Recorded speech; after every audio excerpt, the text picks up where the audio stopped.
여러분 반갑습니다. 오늘은 여러분들이 주식할 때 굉장히 자주 사용하게 될 이 추세선과 박스권을 설정하고 보는 방법에 대해서 알려드리도록 하겠습니다. 요즘 상성전자 주식이 잘 가고 있는데요. 특히 지금 8만 원을 돌파하느냐 굉장히 많은 분들의 관심사일 것입니다. 그럼 이 삼성전자 주식이 앞으로 어떻게 움직일 것이냐, 이것을 예측하고 싶죠. 우리가 그렇게 예측하고 싶을 때 쓰는 하나의 또 방법 중에 하나가 추세선과 박스권입니다. 먼저 이렇게 삼성전자 차트를 띄워봤을 때 여러분들 요 저점들을 주목하셔야 됩니다. 항상 주식이 저점이 어떻게 형성되느냐가 중요한데요. 이 저점들을 점으로 딱 표시를 해보니까 뭔가 하나의 선으로 이으면 이어질 것 같다는 생각이 들죠. 그랬을 때 이렇게 선을 이어보니까 하나의 선이 만들어졌습니다. 이것이 바로 추세선이고요. 이 저점이 점점 올라가면서 만들어진 선이기 때문에 상승 추세선이라고 볼 수가 있겠죠. 상승 추세선은 저점만 만든다고 완성되는 건 아니죠. 요 기울기 그대로 선을 하나 더 만들도록 하겠습니다. 자, 이렇게 만들면 똑같은 기울기가 되겠죠. 이렇게 만드셔도 되고요. 보시면 요 밑에 추세선 복사라는 그런 타이틀 바가 있습니다. 요거를 눌러서 요 추세선을 눌러주면 이게 복사가 되는데요. 요 밑에 요 추세선 복사라는 타이틀이 없으신 분들도 계실 겁니다. 그런 분들은요, 여기 키움증권 기준으로 차트 도구 편집에 들어가셔서 쭉 찾으시다 보면 여기 추세선 복사라는 모양이 있습니다. 요거를 클릭 적용을 누르고 확인을 누르셔야 요 아래쪽에 요 복사 아이콘이 생긴다는 거 참조하시기 바랍니다. 자, 그래서 하나의 또 같은 기울기의 선을 만든 다음에 이렇게 놓도록 하겠습니다. 이렇게 올려 놓으니까 어떤가요? 고점들이 연결되는 걸 보이시죠? 이게 수학처럼 자로 잰 듯이 정확할 수는 없습니다. 정확할 수는 없지만 대체적으로 저점과 고점이 일정한 선 안에서 움직이는 게 확인이 되실 겁니다. 이렇게 됐을 때 이 선들이 바로 추세선이라고 할 수 있는 것이죠. 자, 그럼 삼성전자 주식이 이 추세선의 고점에 왔을 때는 조정을 받을 가능성이 크구나, 아래 왔을 때는 바닥을 찍고 상승할 수 있는 가능성이 크겠구나 라는 것을 우리가 어느 정도 유추를 할 수가 있는 겁니다. 그래서 이 주식을 사게 될 때 기왕이면 추세선에 닿아 있는 이 바닥 부분에서 살면 상승할 가능성이 크고요. 매도 타점을 우리가 잡기가 굉장히 힘들잖아요. 그럴 때 이 추세선 상단쯤에 왔을 때 매도를 하면 좋겠다라고 어느 정도 생각을 하고 계시면 충분히 매도 시점을 맞출 수가 있는 것이죠. 그럼 지금 현재 주가의 위치가 이곳이니까 만약에 82,000원 부근까지 왔을 때는 다시 한번 조정을 받을 수도 있겠다라고 우리가 예상을 할 수가 있는 거죠. 그래서 안전한 매물을 추가하시는 분들은 이런 추세선 하단에서 사서 이 추세선 상단에서 팔게 되면 훨씬 안정적인 수익을 추구하실 수가 있는 겁니다. 자, 반대로 상승 추세가 있으면 하락 추세도 있겠죠. 이 하락하는 삼성전자 주식의 고점을 한번 이어보도록 하겠습니다. 이런 부분들이 고점이 되겠네요. 자, 이 고점들을 하나의 선으로 또 잇고 싶다는 욕구가 생기셔야 됩니다. 이렇게 잇게 되면 하나의 선이 또 만들어지죠. 자, 그럼 요거를 다시 한번 복사를 하는 겁니다. 복사를 해서 그대로 아래쪽에다 붙이다 보면 이 추세선 안에서도 위에 맞았을 땐 반대로 하락을 하고 아래에 있을 땐 상승을 하는 것을 볼 수가 있죠. 근데 이것은 지금 하락하고 있는 하락 추세선이기 때문에 위에 맞았을 때 하락하는 구간은 길고 밑에 내렸을 때 반등하는 구간은 짧다는 것을 알 수 있습니다. 이렇게 계속해서 반등은 짧고 하락 구간이 길어진다면 이게 바로 하락 추세선이 되는 거죠.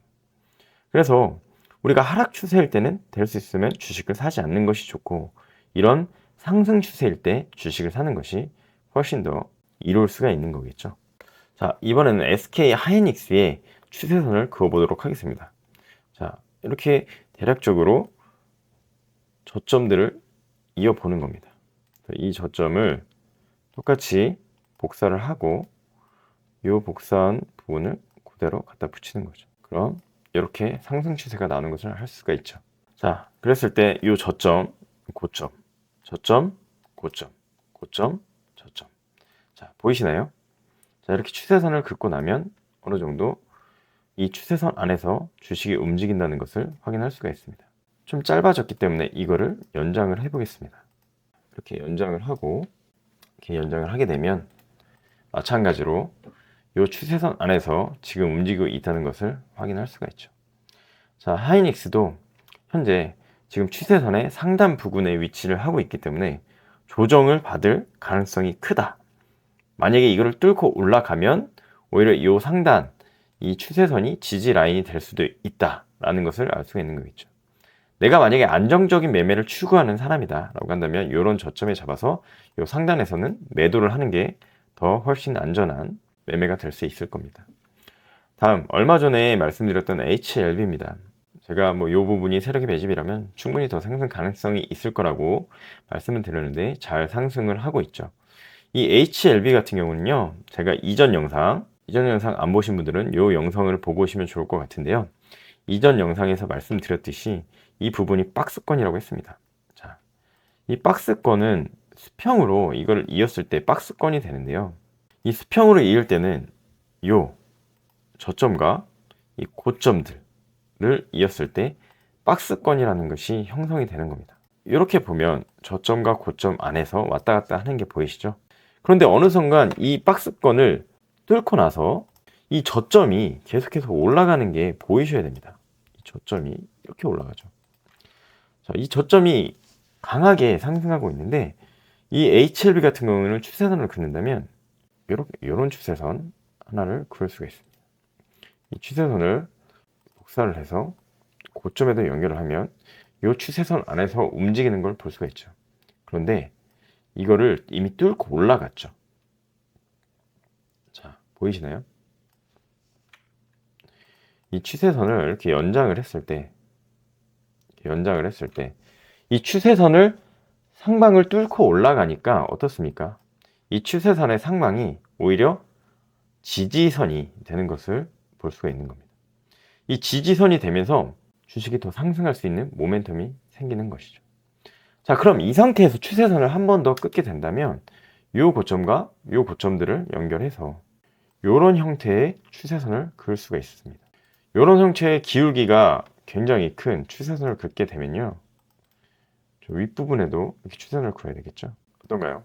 이렇게 그었을 때 굉장히 기울기가 가파른 추세선이 만들어지는 것을 확인할 수가 있습니다. 자, 이 추세선 안에서는 또 이 추세선 상단을 지금 닿아 있기 때문에 다시 한번 조정이 올 가능성이 크다라고 생각하고 이 상단 부분에서는 매도를 하는 것이 안정적인 선택일 것입니다. 하지만 우리가 늘 이것이 수학 공식적으로 맞는 것은 아니기 때문에 오버슈팅이 나와서 뚫어 올렸다가 내려올 수도 있습니다. 하지만 확률적으로 조정을 받을 가능성이 더 크다는 것을 여러분들이 아셔야 됩니다. 다음으로 레인보우 로보틱스입니다. 레인보우 로보틱스 같은 경우도 이렇게 보셨을 때 점점 저점이 올라가는 게 보이셔야 됩니다. 그래서 이렇게 추세선을 그을 수가 있죠. 자, 그럼 이 추세선을 그대로 한번 복사해 보도록 하겠습니다.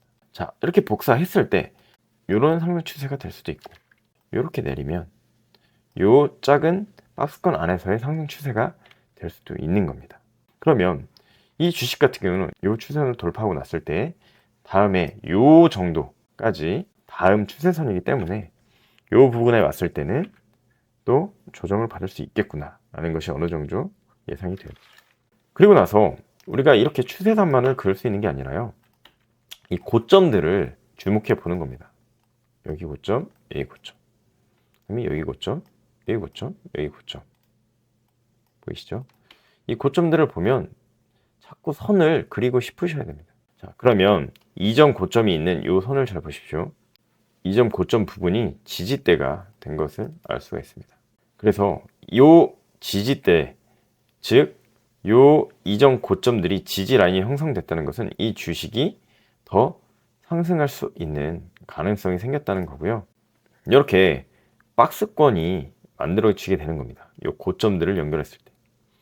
그렇게 되면 지금 이 박스권을 지금 뚫어 올리지 못하고 있다가 지금 현재 이 부분은 박스권 상단이기 때문에 이 부분에서 다시 한번 저항을 받아서 주식이 요런 형태로 다시 조정을 받을 수도 있다라고 예상을 할 수가 있어야 되고요.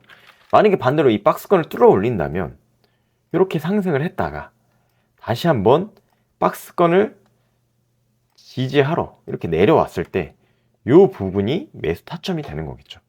그러면 이 박스권 상단을 지지받고 다시 한번 크게 상승할 수 있는 가능성이 생긴다고 보는 것이 합리적인 생각일 것입니다. 여러분, 오늘은 이렇게 박스권과 상승 추세선, 하락 추세선에 대해서 말씀을 드렸는데요. 제일 처음에 이 추세선을 보신 분들은 아니 어떻게 저 선을 이을 수가 있지? 어떻게 저런 박스권이라는 것이 눈에 보이지? 라고 생각이 드실 겁니다. 그런데요, 계속해서 저점과 고점을 체크를 한 후에 이걸 한두 번씩, 세네 번씩 계속해서 선으로 이어 보시다 보면 어느 순간 이 왔다 갔다 하는 이 차트들이 선으로 이어질 수 있다는 게 눈에 보이시기 시작할 겁니다. 당연히 처음엔 익숙하지 않으시겠지만 계속해서 차트를 돌려보시면서 저점과 고점을 이렇게 표시하고 선으로 잇는 습관을 들이십시오. 그러다 보면 여러분들도 자연스럽게 이 추세선과 박스권을 그리게 되실 거고, 그러면 그 안에서 주식들이 움직인다는 것을 분명히 확인하실 수 있을 겁니다. 도움이 되셨다면 구독과 좋아요 부탁드리고요. 앞으로도 좋은 영상으로 또 찾아뵙도록 하겠습니다. 감사합니다.